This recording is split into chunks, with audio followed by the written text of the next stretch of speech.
10वां अध्याय शुंभ वध ध्यान।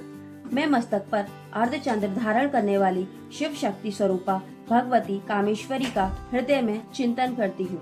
वे तपाए हुए सुवर्ण के समान सुंदर हैं। सूर्य, चंद्रमा और अग्नि, ये ही तीन उनके नेत्र हैं। वे अपने मनोहर हाथों में धनुष, बाण, अंकुश, पाश और शूल धारण किए हुए हैं। ऋषि कहते हैं, राजन, आपने अपने प्राणों के समान प्यारे भाई निशुंभ को मारा गया देख तथा सारी सेना का संहार होता जान शुंभ ने कुपित होकर कहा, दुष्ट दुर्गे, तू बल के अभिमान में आकर झूठ मूठ का घमंड न दिखा। तू बड़ी माननीय बनी हुई है, किंतु दूसरी से स्त्रियों के बल का सहारा लेकर लड़ती है।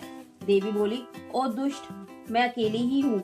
इस संसार में मेरे सिवा दूसरी कौन है?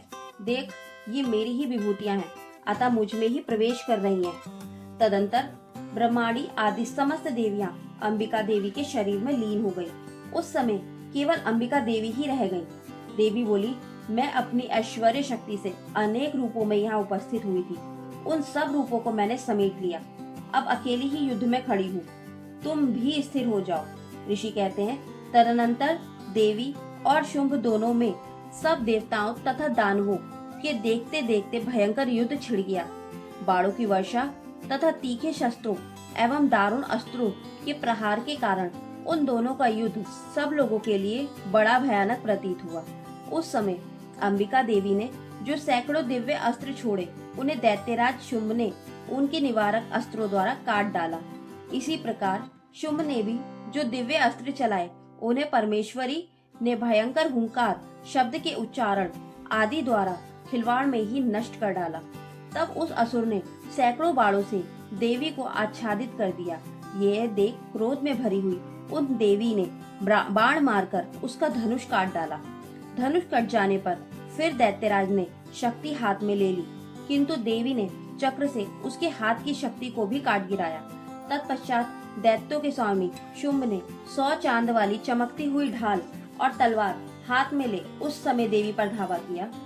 उसके आते ही चंडिका ने अपने धनुष से छोड़े हुए तीखे बाणों द्वारा उसकी सूर्य किरणों के समान उज्जवल ढाल और तलवार को तुरंत काट दिया। फिर उस दैत्य के घोड़े और सारथी मारे गए। धनुष तो पहले ही कट चुका था। अब उसने अंबिका को मारने के लिए उद्धत हो भयंकर मुदगर हाथ में लिया।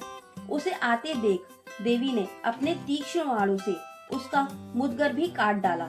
इस पर भी वह असुर मुक्का तान कर बड़े वेग से देवी की ओर झपटा। उस दैत्यराज ने देवी की छाती में मुक्का मारा। तब उन देवी ने भी उसकी छाती में एक चाटा जड़ दिया। देवी का थप्पड़ खाकर दैत्यराज शुंभ पृथ्वी पर गिर पड़ा, किंतु पुनः सहसा पूर्ववत उठकर खड़ा हो गया। फिर वह उछला और देवी को ऊपर ले जाकर आकाश में खड़ा हो गया। तब चंडिका आकाश में बिना किसी आधार के ही शुंभ के साथ युद्ध करने लगी। उस समय दैत्य और चंडिका आकाश में एक दूसरे से लड़ने लगे। उनका वह युद्ध पहले सिद्ध और मुनियों को विस्मय में डालने वाला हुआ। फिर अंबिका ने शुंभ के साथ बहुत देर तक युद्ध करने के पश्चात उसे उठाकर घुमाया और फिर पृथ्वी पर पटक दिया। पटक जाने पर पृथ्वी पर आने के बाद वह दुष्टात्मा दैत्य पुनः चंडिका का वध करने के लिए उनकी ओर बड़े वेग से दौड़ा। तब समस्त दैत्यों के राजा शुंभ को अपनी ओर आते देख देवी ने त्रिशूल से उसकी छाती छेद कर उसे पृथ्वी पर गिरा दिया। देवी के शूल की धार से घायल होने पर उसके प्राण पखेरु उड़ गए और वह समुद्रों, द्वीपों तथा पर्वतों सहित समूची पृथ्वी को कपाता हुआ भूमि पर गिर पड़ा। तदंतर उस दुरात्मा के मारे जाने पर संपूर्ण जगत प्रसन्न एवं पूर्ण स्वस्थ हो गया तथा आकाश स्वच्छ दिखाई देने लगा। पहले जो उत्पात सूचक मेघ और उल्कापात होते थे, वे सब शांत हो गए तथा उस दैत्य के मारे जाने पर नदियां भी ठीक मार्ग से बहने लगी।